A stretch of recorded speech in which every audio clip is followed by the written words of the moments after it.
I'm very happy to introduce Professor Salvatore Maria Agliotti, who's a professor of psychological physiology and director of the Cousin Lab at the Sapienza University of Rome, and the Italian Institute of Technology, and who will be speaking about the body in the metaverse. And as I mentioned before, a member of our scientific advisory board. Thank you so much, Salvatore, for joining us, and please go ahead. Thank you very much, Paulius. Good afternoon, everybody. I'm so happy to share the vast magnificence of this place, not only in terms of architecture, but also in terms of ideas and discussions. And I'm so happy that I decided to put at first the last slide to avoid that I forget this important part. So you see it yourself. And now I'm here with you using the next 20 minutes or so to with this title, which may not be straightforward, but that I'll try and explain right away. So when I answered this call, the idea was, so the invitation was pretty much for senior people like I am, unfortunately. Like something, the challenge was, did you publish in the past something that you believe that was somewhat important for you and that it needs to be rewritten? And this was good for me because I published this paper, as you can see, in the past millennium. And I kept working for the following decade, so pretty much on the very same topic. So the idea was, what did I do before getting to the point of realizing that I may want to rewrite this paper? As I'm a behavioral neurologist in origin, and so when I, at the end of the past century, started my residency in neurology, the notion of the body in the brain was a kind of dumb and very marginal topic. And I understand why. I mean, it was neurology has to deal with curing disease. So this seemed like a sort of, say, philosophical issue. And the brain had, in the 17th century, the destiny of becoming the object that translated soul into flesh, so into science. So this interesting book refers to the work of the scientific journalist who referred to the Oxford Circle, Thomas Willis. So for the first time, this organ, flesh and bone, was related to higher order mental functions and soul functions. And then philosophers started saying, well, but this kind of brain chauvinism doesn't make any real sense. And they came out with this thought experiment. If you put a brain in a vat and you keep the connections with the external world, would reality be identical? For example, this brain will experience the body in the same way. And the answer was no, at least on my side. I confess right away, I'm a body chauvinist and thought, no, the way in which we are made, the brain works, it has to do with the way in which the brain is, is constituted. And so if you look at this, you may tend to think this is just Magritte madness, right? Artistic, while having more than one hand. But this is something that you see in neurology. I mean, I personally bumped into several patients who refer that they have like a third hand, or patients who specifically had what philosophers called encapsulated delirium. So they denied that one of their limb, for example, the hand or the upper limb, belonged to them. And this was specifically associated with lesions in particular place of the cerebral cortex. So what at that time we had about realizing that the body is a special object was mainly related to brain lesions. But as time elapsed, neurosurgical studies showed that if you stimulate in awake people specific brain regions, you can obtain that the phenomenon of out-of-body experience. So the people report that they are out pretty much like in this case, they see themselves floating in the air, or that they see someone coming like an external entity coming and sit close to them. So this implies that the body is not simply flesh and bone, it has to do with higher order functions. And we did this study, well, more than 10 years ago, showing, for example, that if you have specific brain lesions, you tend to be high in self-transcendency. So when you think transcendence and this kind of religion or spirituality-related phenomena are elsewhere, not related to the brain or the body. So if you add to this that there are a number of conditions in which the change that you see or perceive in the bodies are related to a close link with the brain. Look at this, I don't need to comment, or think of the transgender phenomenon or the body integrity disorders. So people who have the strong desire to be amputated because their image, the way it is, I mean, a complete way is perceived like a normal way, and they want to have their cut. So the body is not simply a kind of a cover for what is inside, but it contributes dramatically to the way in which we perceive our entity, ourself as an entity. And for example, it goes also with the idea is that the body, in the way in which the body is shaped, has to do with social phenomena, higher order phenomena, including racial bias.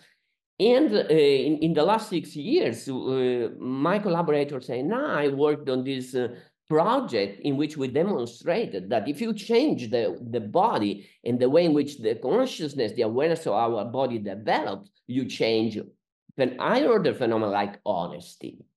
Okay, so this is so far so good. This was the story before the second part of this talk, which has to do with the metaverse. So the first point here is just to clarify what it is.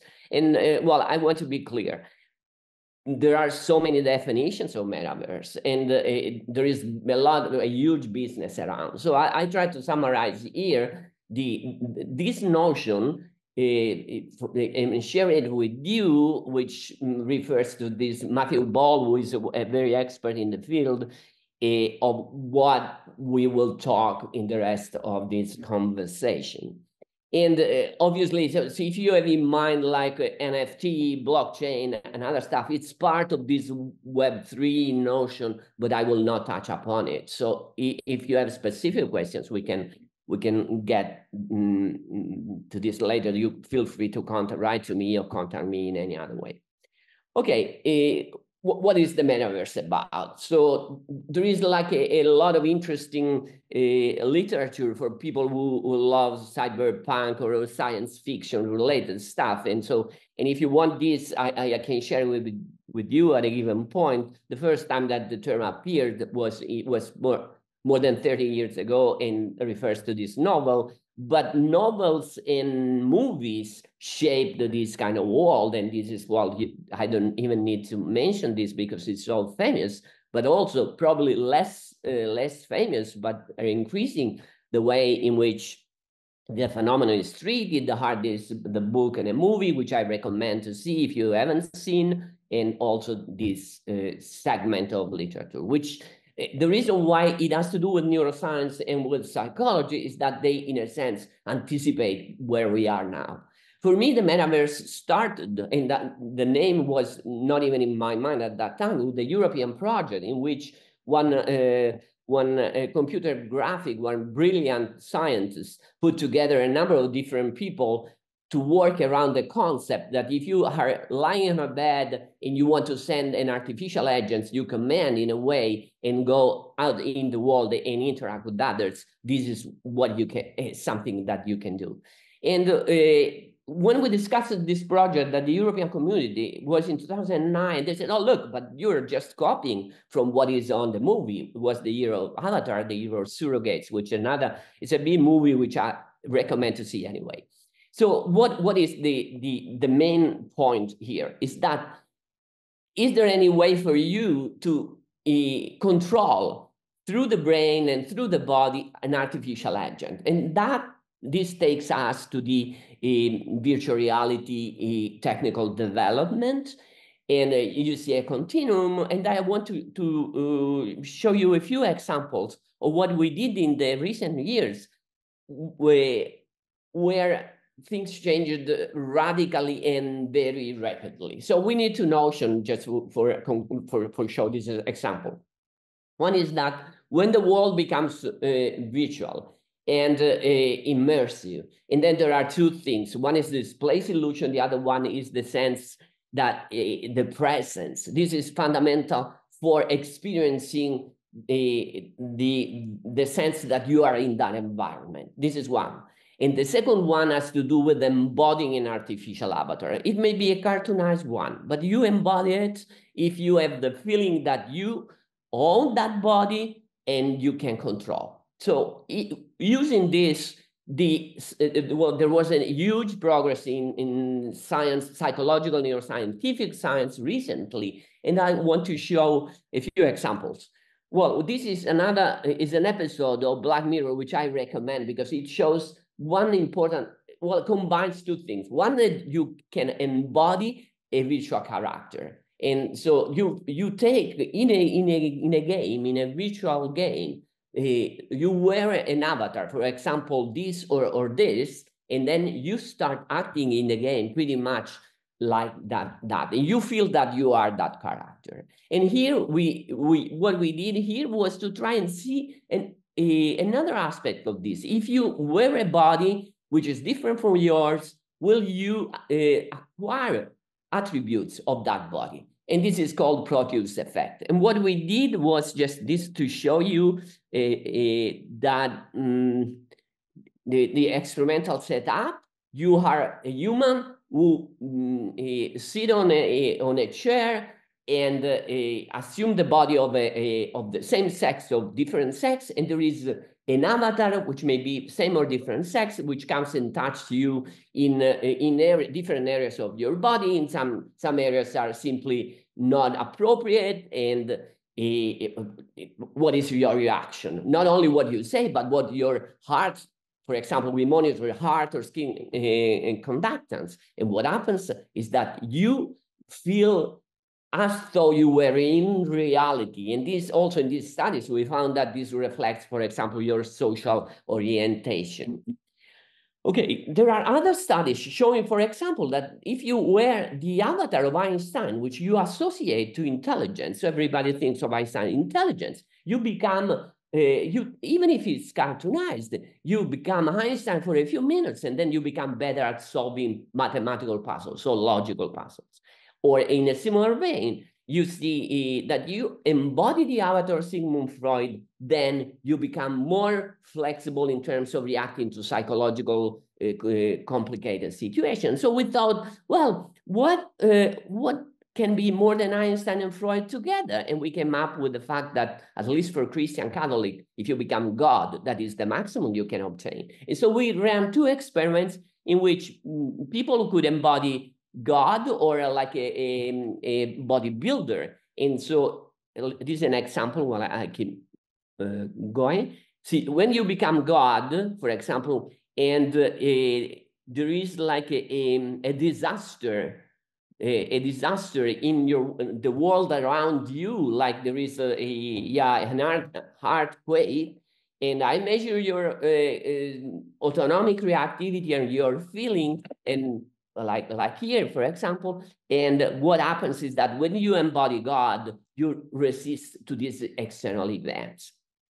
Okay, so this took me to the point of saying, well, I would like to update the notion of the first paper on body and come up with something that includes these 20+ years of research on this. And so basically is what is a sketchy proposal, and here is the possible titles, the structure, so the points that I want to include in this, and which is probably where you made, and I would like you to provide feedback and impressions or comments or criticisms.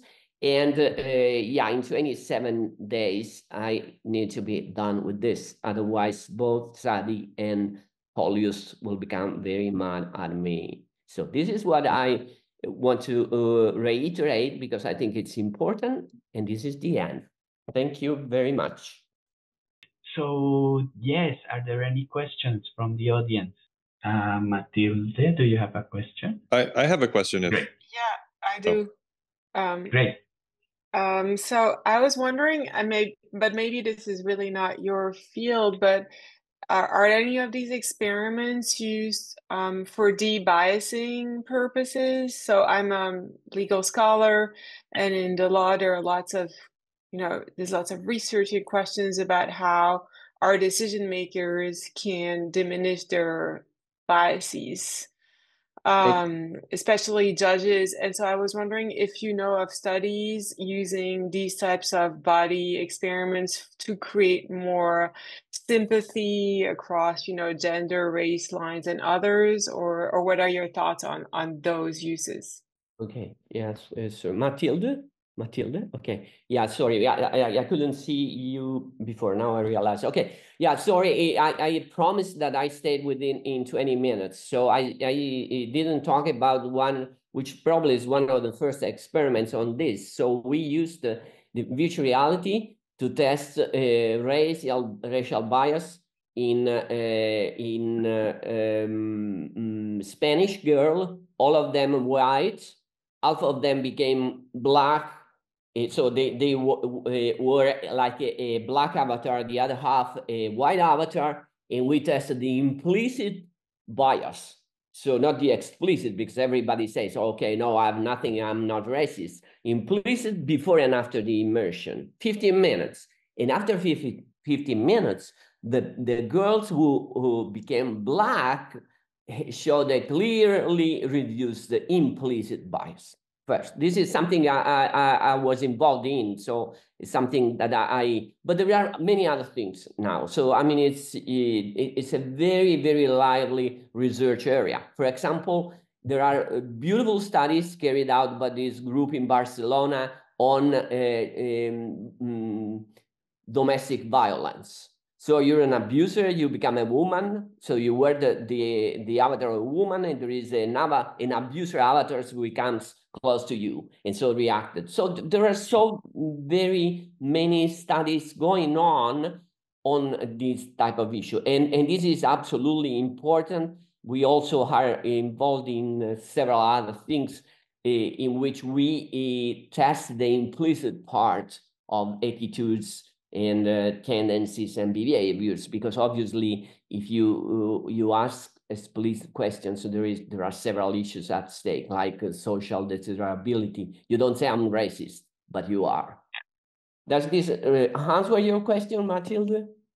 I guess yes, but my follow-up, unless there are many other people in the queue, is how long is the effect? Have we been able to measure that or not? Okay, yeah, this is important, and this is a question which is so important that everybody asks it. In the case, in the project where I was involved, the effect lasted a couple of hours. Then the same group started doing the research for longer, changing the paradigm. And it appears that it stays there for a few days, but the point is that in the project, they used a very nice avatar, like a very handsome dance coach. So the effect was a bit muddled.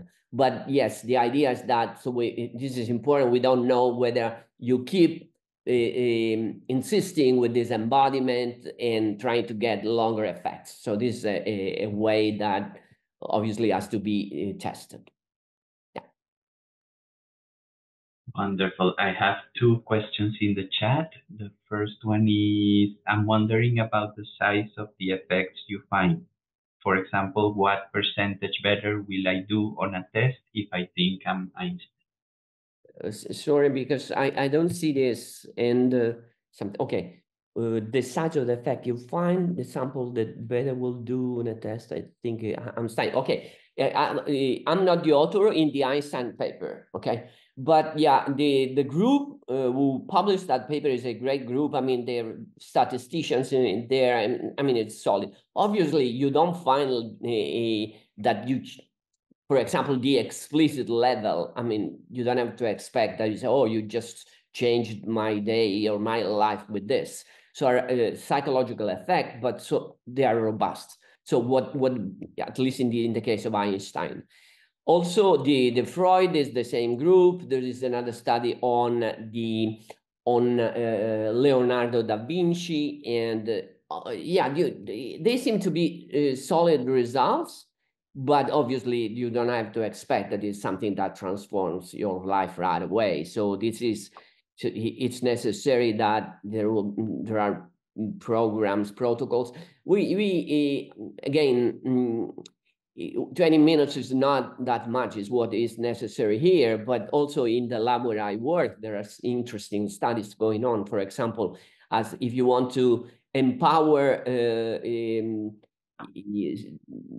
girls and making them more prone to going in STEM environment. So the notion of STEM, that you don't, girls, even though they are great, they don't go in scientific disciplines on average. So if there is a way of reinforcing self-esteem, this kind of stuff. So this is something we're doing, and also we're trying to see to test the strength of this Proteus effect to apply in a number of other circumstances. And well, in our specific case, being Italian and being Southern, it's the mafia and brain stuff. The second one, thank you very much, is Gordon. Negative social implications. Yeah.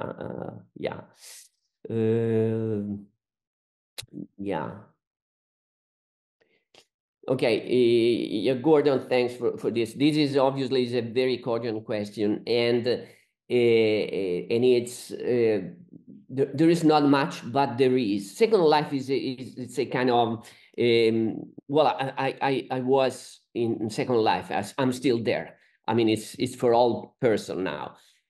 But yeah, at that time, it was like a kind of damn strange stuff. Now we are getting into this kind of visual experience really much as though it were like a real life experience. So the problems are huge problems. For example, what happens if just this morning I was surfacing the net and bumped into a paper showing the notion of being harassed in virtual reality, or being also this group in Spain is testing the effect of being that your avatar out in the world, and maybe a girl if you're a boy or the other way around, but basically just imagine you're a girl with the avatar of a girl, and you go into this social environment, and you get the same type of stuff that you get in real life, like catcalling, this kind of what happens. I mean, obviously it's a real risk if you're not used. We are starting, at the beginning, we were concerned mainly with the dizziness, the weight of the helmet, but now that we are in this new generation of devices, now all these issues are coming to the front, and they need to be seriously considered for sure. This is something which I will put in the article, but I couldn't put in this list. That I mean, there are ethics, regulation, a number of things, including, for example, how long you want to stay in this. I mean, you love being there, you don't want to get out. So we are creating hikikomori in a different way. So all these are risks. But I personally think that you cannot simply say, no, I have to forbid this, because this will be pointless. So okay. So thank you, Gordon, I said. Okay. Yes, and I see David. Yes, thank you, Salvatore, for this very dense presentation. I was wondering which is the principal point, because I had the impression that there are two, let's say, application of what you said. On the one side, overcoming biases, so making people, but also making scholar more a knowledge of implicit bias. And the other one is to empower, so let's say to overcome this bias or to overcome. But in the second case, well, I am more perplexed on the case of Einstein, of course, and so but generally, I would like to ask you how do you explain this phenomena? Is a question, is something about suggestion, is something about improve our cognitive capacity, and there is for what concern, I mean, for what concern the problem you finally explain about Second Life, so the difficulty to shift from one reality to another, there are some issues that are very similar to the one that arose time ago about hypnosis. So I mean, how do you explain? How do you explain? What is the theoretical framework of all these? Okay, yeah, thank you, David. Look, in the month of September, I gave 4 or 5 talks on similar issues, and yeah, this is such an important question that everybody asks, and so I started adopting the kind of politics saying, okay, if you believe that science with no mechanism is not good science, I accept that you are saying this is not good science. For the not you in general, because we are starting to highlight the mechanisms here. For example, in the study that we do and other groups do, are not based only on explicit report or implicit reports, but also on physiology, and some of them on neurology, neuroscience, for example.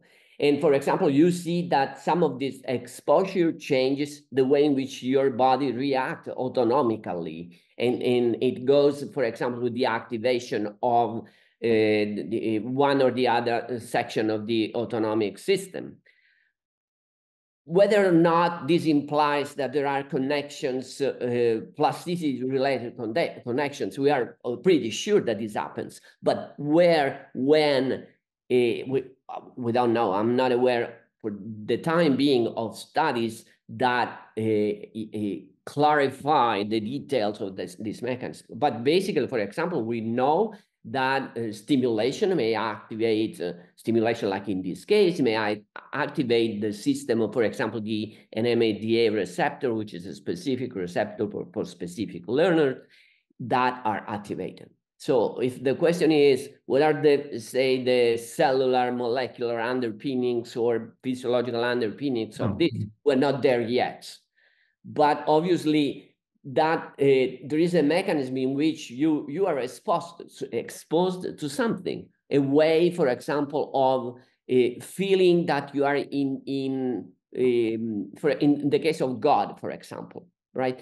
So they feel that related to the beliefs and the attribution, they feel that they are stronger than they actually are, and this is something that is reflected in the physiology at some level. But what we know now is not enough for having like a theoretical framework specific for each different phenomenon. Obviously, when you do an experience, just think of, for example, of any visual illusion, okay, which is something very basic. You imagine that you have to find some hidden detail in a cluttered field. And you are not unable, unless there is a cue that points you where it is. And then you immediately see it, and you see it for 6 months. So that is a possible mechanism, that when there is like a cue to something, and in this case is a cue to feeling on in your body, what you attribute to God or to Einstein, this is enough for triggering plasticity in a specific systems. So this is, I mean, there are little dots, But if the question is, what in Einstein, what in Freud, what in God, what in Leonardo da Vinci, we don't know this yet. Is that your question, or? Yeah, it's at least part of the question. I didn't mean necessarily physiological or neurological mechanism. I also meant psychological ones. But yeah, I mean, we can. No, but you're right. But there are several possibilities which are explored in the new studies, including ours, when you start, for example, seeing what drives you to becoming better as a woman. When you we have this paradigm, which is, well, one is almost submitted. It's that we ask girls to identify a women leader among a number of different possibilities. And this is a study conducted in Italy. And for some reasons, people chose Angela Merkel as avatar, more than Giorgia Meloni as a leader, okay? And we tested their reaction to doing like a public speech while in the shoes of Angela Merkel, their own shoes, or a different combination. And there are effects. Just for the time being, this may simply be that you attribute the so-called Proteus. You attribute to Angela Merkel those qualities, and you assume on yourself these qualities, for example, because you change the attitude. And for example, in the new system, you see, is the attitude the specific traits that you can measure psychologically what drives you to that effect? So this is the open questions, and the field is really exploding, which is good from my point of view, but also there will be a lot of noise. So we will not have this answer very soon, because we will have many papers, and then these are complex phenomena, and we need at a given point, but in years, to find a kind of decide and measure what is stable. All right. Yes, so that's all the time we have for Salvatore's talk. So thank you so much, Salvatore, for joining us. Thank you, everybody. And all the talks were connected from remote.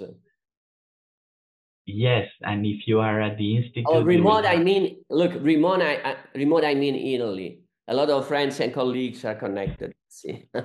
Yes, wonderful. Yes, and if you are at the Institute, you will have the chance this month to speak more with Salvatore. So thank you, Salvatore.